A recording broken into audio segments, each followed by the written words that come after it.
que é eliminar a impunidade. Os bandidos têm dois medos. Você consegue convencer um bandido a não cometer um crime se ele souber que, se pego, ele vai ficar muito tempo na cadeia ou vai morrer. E 2, a certeza de ser pego. É assim que você consegue parar o criminoso. Até que você construa uma cultura de confiança, em que as pessoas não precisem ter medo para fazer o que é certo. Para fazer isso, primeiro você vai ter que fazer uma terapia de choque. Bom dia, pessoal! Hoje nós recebemos aqui no Cidade Alerta um dos candidatos à presidência da República nas eleições de 2026, aqui na Record. Fundador do Movimento Brasil Livre, MBL, e agora candidato pelo Partido Missão, Renan Santos cumpre agenda no Mato Grosso do Sul. A partir de agora, a gente vai conversar com ele. Eu o sigo na internet e confesso, candidato, que eu não esperaria, tê-lo aqui lado a lado comigo. Seja bem-vindo ao meu estado de Mato Grosso do Sul. E eu te pergunto primeiro, está oficializado como candidato e um grande desafio aqui em terras sul-mato-grossenses. Boa noite para você. Obrigado, uma honra estar com você, boa noite. E não fique surpreso de estar aqui, para mim é uma honra estar aqui, vai ser bem legal.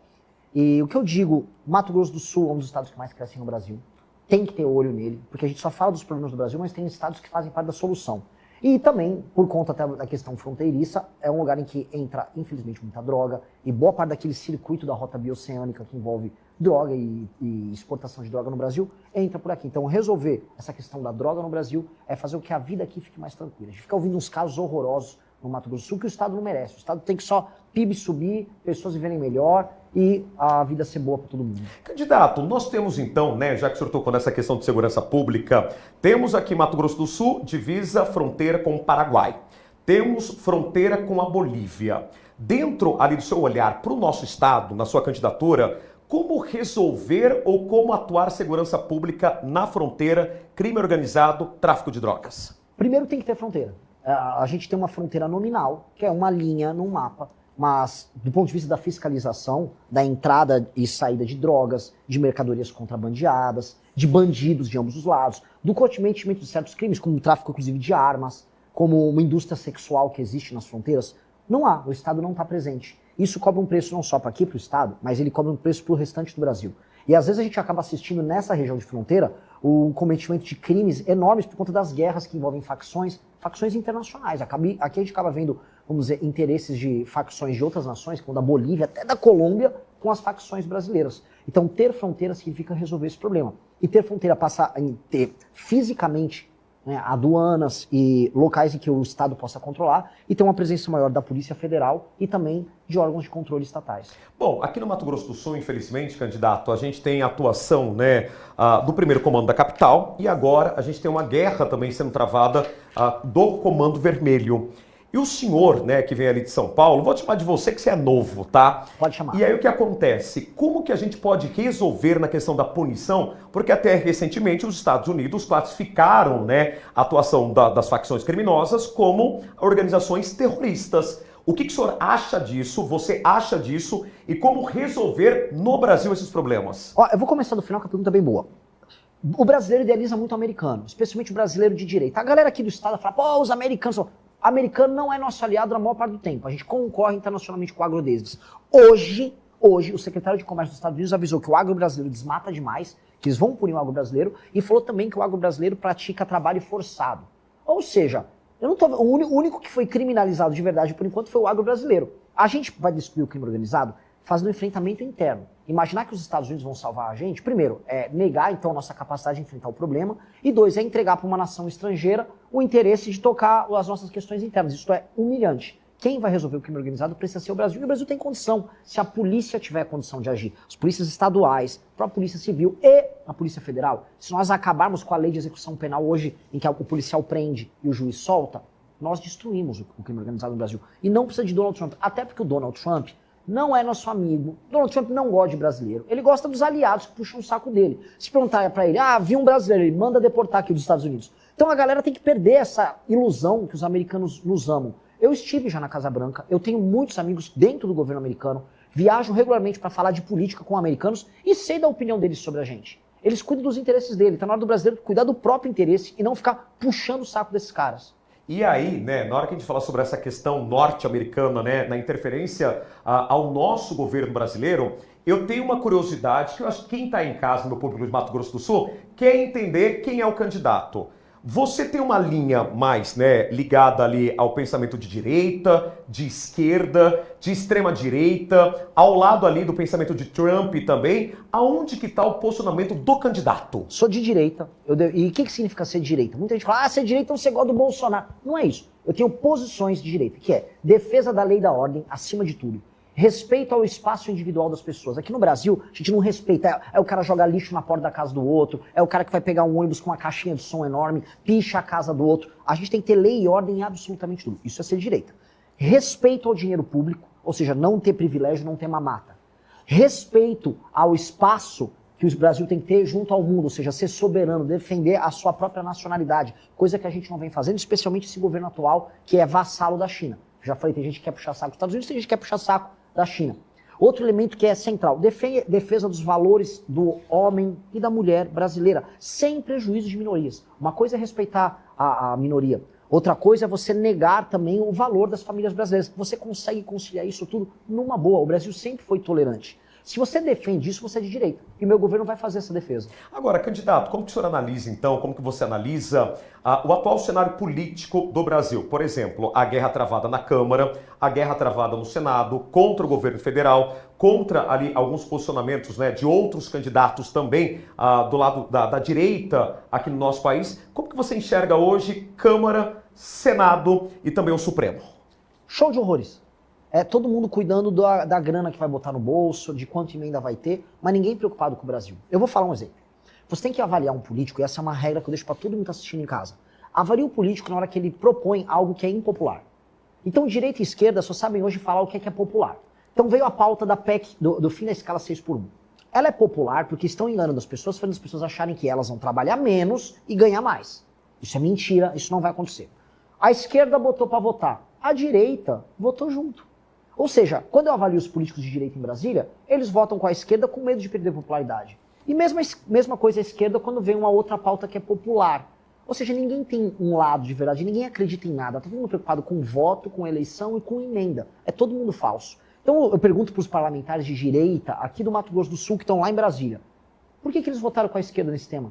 Por que eles vão quebrar os agricultores, o pessoal da indústria e do comércio daqui? Teve medo de falar para o eleitor, é mentira o que estão fazendo?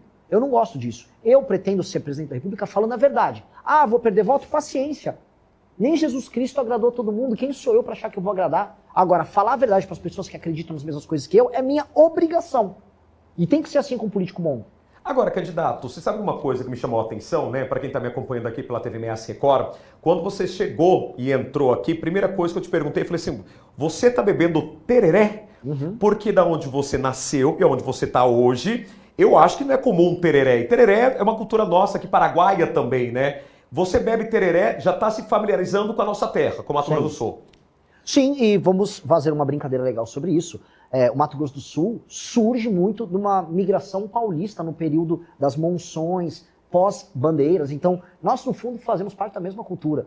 E aqui tem essa adaptação indígena, uma adaptação diferente do uso do mate, e é deliciosa. E a primeira vez que eu vim pra cá, eu conheci o tereré, eu ganhei tererés paramentados com o logotipo do nosso grupo, do movimento, e eu tomo, quando eu faço churrasco em São Paulo, assim como em dia frio, eu tomo chimarrão lá dos gaúchos. Eu adoro, acho mate maravilhoso, e fico muito triste que o mundo não toma tanto mate quanto o Brasil e a Argentina tomam. E o Paraguai também. E é saudável, né? Muito. É saudável, é saudável. Você sabe uma outra curiosidade que eu tenho, candidato? Eu estava acompanhando suas redes sociais, você é muito forte na internet, e o teu desafio é convencer a juventude que está na internet e convencer o senhorzinho ou a senhorinha que está me assistindo pela televisão aberta. Qual que é a comunicação, né, de um candidato à presidência jovem que está ali, né, diante de vários desafios econômicos, social, do agronegócio, política externa e interna do nosso país nesse momento? Essa é a pergunta de $1 trilhão, porque se eu souber responder, eu ganhei a eleição. Né? O que eu sei é que a gente já convenceu os jovens, eu estou primeiro entre os jovens, 16 a 24 anos, e eles estão convencendo seus pais e seus avós. E esse é o trabalho, um trabalho de convencimento numa agenda de esperança e de energia muito positiva de que o Brasil pode ser bom. O que eu sei é o seguinte, as gerações mais velhas estão muito chateadas porque os projetos que elas acreditavam deram todos errados. O petismo deu errado, o Brasil está quebrado. O bolsonarismo deu errado. Eles ficaram se matando com 2 projetos que deram errado. Aí tá vindo agora os filhos e netos dessas pessoas dizendo, tem um projeto muito bom, esse cabra aí, esse cara é legal, estamos gostando. E eles estão apresentando. O que eu tenho? Eu tenho que fornecer as minhas propostas e eu tenho que mostrar para essas pessoas que foram muito iludidas pelo projeto do Lula e projeto do Bolsonaro que eu sou diferente. E como provar? Falando também o que a pessoa não quer ouvir. Eu volto porque eu disse antes. Hoje o político no Brasil, o Lula, ele falou, ó, vou te dar picanha, você vai comer picanha, vai ficar muito feliz. Flávio Bolsonaro foi na TV semana passada e disse que vai dar um celular para cada mulher. Como é que o cara vai dar um celular? Não dá, não tem dinheiro. Isso custa mais de 100 bilhões de reais por ano. Nós não temos esse dinheiro. Ele prometeu, ele tá mentindo. Então um promete a picanha, outro promete o celular. Se eu fosse um político picareta, eu falava, agora eu vou prometer um carro para todo mundo. Pronto, invento aqui. Eu falei, não vai ter nem picanha, nem celular. Eu vou fazer todo mundo participar dessas reformas e a vida depois de 1, 2 anos vai melhorar. Mas vai melhorar para sempre. Não para fazer voo de galinha, que melhora um pouquinho e depois quebra. E isto é ser sincero, e isso é falar com pessoas que já foram tão machucadas pela mentira dos candidatos. Candidato, a gente infelizmente ocupa um ranking, né? O senhor falou na questão das mulheres, um dos rankings que a gente não gostaria de participar, que é no número de mortes de mulheres, crimes de feminicídio.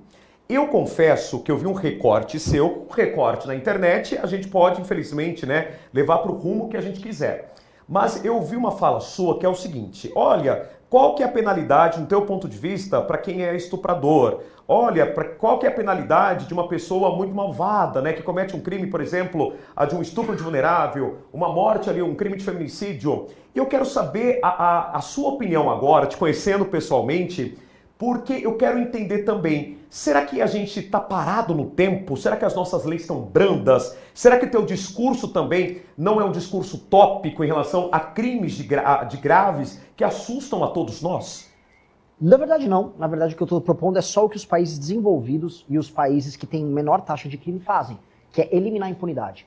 Os bandidos têm 2 medos. Você consegue convencer um bandido a não cometer um crime se ele souber que, se pego, ele vai ficar muito tempo na cadeia ou vai morrer, e 2, a certeza de ser pego. É assim que você consegue parar o criminoso. Até que você construa uma cultura de confiança, em que as pessoas não precisem ter medo para fazer o que é certo. Para fazer isso, primeiro você vai ter que fazer uma terapia de choque. E a terapia de choque passa em aumentar as penas e aumentar a capacidade do Estado em pegar o bandido. Você tem muita violência contra a mulher de toda a natureza que sequer ela é denunciada pelas mulheres. Hoje você tem uma cultura em que às vezes a mulher acaba aceitando a violência dentro de casa. E tem, além da violência contra a mulher, um outro tipo de violência que ela está sendo menos falada, que é a violência contra a criança.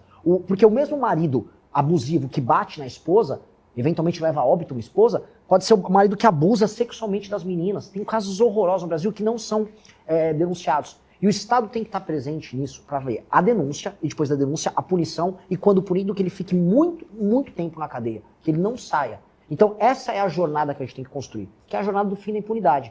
Eu fui perguntado por uma grande emissora de TV, e eu saí hoje nela, perguntaram, olha Renan, aumentou o feminicídio, aqui está a mancha por estado do feminicídio. Pois bem, ela é igualzinha do homicídio. Ela é igualzinha de outros crimes violentos. Ou seja, os estados brasileiros que permitem que pessoas morram, também vai permitir que mulheres, em geral, morram mais. Por quê? Porque são estados que trabalham mais com impunidade. E os estados que combatem mais impunidade, você também tem menos feminicídio. Então a correlação é direta. Onde você tem mais impunidade, mais mulher vai sofrer. Candidato, eu vou emendar também, né, uma outra situação que tem preocupado muito. Você falou que a maior parte do seu público, se não ali 80%, 90%, eu não sei qual é o percentual, são jovens. Vamos falar um pouquinho de bets? Opa, né? adoro Esta questão também é algo que você pensa na sua proposta de candidatura para a presidência, para mexer na ferida, porque assim, de cara, dá para perceber que é um vespeiro. Mexer em bets é um vespeiro. Tá preparado para isso? Tô e eu vou proibir as bets no Brasil. Você vai proibir? Totalmente. Eu já tentei pensar, será que existe um meio alternativo? Tudo termina em lavagem de dinheiro, em compra de parlamentar e evasão de divisa, ou seja, dinheiro sendo mandado para um paraíso fiscal, em geral ligado a mafioso russo, gente da pior estirpe. Para que serve uma bet? O que a gente ganha? Se a pessoa tem o dinheiro dela e ela gastou com qualquer coisa, ela movimentou a economia. Na bet ela vai lá, faz uma aposta online e o dinheiro vai parar no paraíso fiscal para um mafioso. O que o Brasil ganha com isso? Outra coisa, os brasileiros estão viciados em bet, viciados em tela de celular. Tá fazendo mal para a cabeça dos brasileiros, tá tendo vários problemas, vários transtornos estão surgindo. Eu não vejo nenhuma alternativa além de proibir bet. Essa é muito impopular com muita gente, mas fazer o quê? Eu preciso falar a verdade. Candidato, falando em bets e os programas sociais, permanecem no seu governo? Permanecem, mas mudam. Vai ter Bolsa Família? Vai, para quem precisa. A diferença do veneno pro remédio é só a dose. Então, se eu der muito de um remédio, a dose passa e você mata o paciente. O Bolsa Família surgiu como um remédio. E ele é muito bom para muitas coisas. Pegar uma família que tem 6, 7 crianças e a mãe solteira não tem como cuidar da criança. Olha, aqui faz com que as pessoas não morram, isso ajuda. Agora, virou uma fábrica de pobreza. E aí, líderes políticos em vários estados do Brasil, especialmente no Norte e no Nordeste, deixaram de focar em aumentar a atividade econômica, como acontece aqui no Mato Grosso do Sul, e focaram só, dá um Bolsa Família, compra o voto desse pessoal para eleição e jogo que segue. Eu vou fazer uma alteração nisso. Vou levar frente de trabalho para esses lugares e pessoas que não deveriam estar no Bolsa Família, que precisam trabalhar, um homem de 25 anos que tem que ralar, vai ter que ralar. Não é justo ter uma pessoa sendo entregador, ralando todos os dias da semana para pagar o imposto que vai sustentar um marmanjo que não quer trabalhar. Esse vai cair no meu pente fino. Bom, candidato, tá preparado, né? Tem uma boa retórica, tem uma boa conversa. E para a gente encerrar esse bate-papo, fico muito feliz com a tua presença agora, conhecendo pessoalmente, a gente tem uma outra visão da sua candidatura, para você conversar com o Mato Grosso do Sul. Espero que o nosso estado acolha aí diante, né, das suas necessidades também e dentro do trabalho da sua candidatura, para você conversar agora com os nossos, né, telespectadores, a audiência do nosso Mato Grosso do Sul. Pessoal do Mato Grosso do Sul, saiba de uma coisa, não acreditem em promessas vãs, não acreditem em quem diz que tudo vai ser fácil. Mudar o Brasil vai ser muito difícil. A gente está numa situação de desgraça. É como se o Brasil fosse um paciente com câncer terminal. Dá para salvar? Dá. Só que você vai ter que fazer quimioterapia. E, prazer, eu sou a quimioterapia, eu sou o remédio amargo. Eu vou enfrentar o crime como nunca enfrentaram, vou enfrentar a corrupção como nunca enfrentaram. O que eu peço para vocês é coragem de participar do tratamento, porque depois que a gente recupera, aí a gente vai ficar saudável por muito, muito tempo. Acreditem, o futuro do seu estado, o futuro do Brasil é glorioso. Não adianta a gente ficar vendendo o futuro, trocando ele a troca de promessa vazia, enquanto o presente fica uma desgraça, tá? Não caiam em conversa mole, ouçam as pessoas que dizem que o caminho é difícil e parem de ouvir as pessoas que te prometem as picanhas e os celulares de graça. Essas aí, em geral, costumam te enganar. Obrigado. Gostou do conteúdo? Deixe seu like e se inscreva no canal para ajudar a divulgar as ideias do MBL e do Partido Missão.